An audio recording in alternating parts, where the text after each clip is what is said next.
Hi, this is Tutor Nick P, and this is noun phrase 310. The noun phrase is cold call. Okay, somebody wants a screenshot, do it right now. Let's get right to it. If a salesman or scammer makes a cold call, he or she contacts someone without ever having communicated with them in advance. In order to sell them something, or a scammer may try to cheat them out of money. Okay, let's continue. The term was first applied to door-to-door salesmen.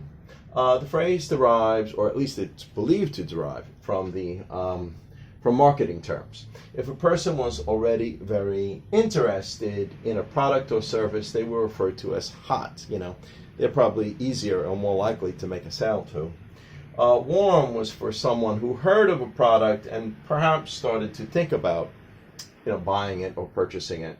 Cold was someone who the seller did not speak to before and knows little to nothing about a product or service. Thus, it was a cold call. So that's probably where the idea came from. It could also be related to the adverb meaning of cold. That means to do something without preparation. Okay.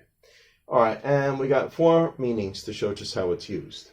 All right, so in the 1990s, many people complained about the amount of cold calls from telemarketers, and eventually passed a law that Americans could put their names on a national do not call registry. Yeah, I remember at this time being in the States. I think starting around 5 o'clock to about 9 o'clock at night, you got literally probably 30, 40 calls a night.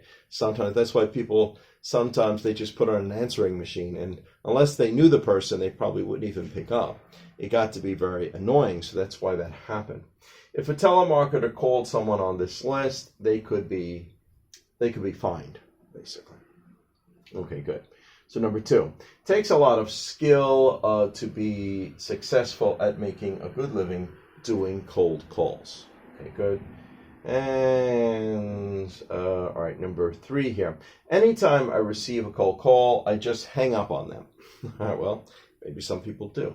Number 4, many scammers will make cold calls looking for gullible victims to cheat out of money, just hoping that they catch the right one.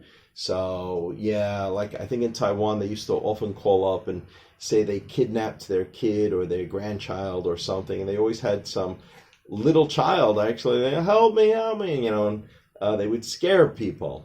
A lot of times, of course, they called people that had no kids at all. They didn't have to worry about it, but you never know. They're just trying, hoping that they catch a gullible person, or a person who's so nervous they're not thinking correctly. All right, anyway, I hope you got it. I hope it's clear. I hope it was very informative. Thank you for your time. Bye-bye.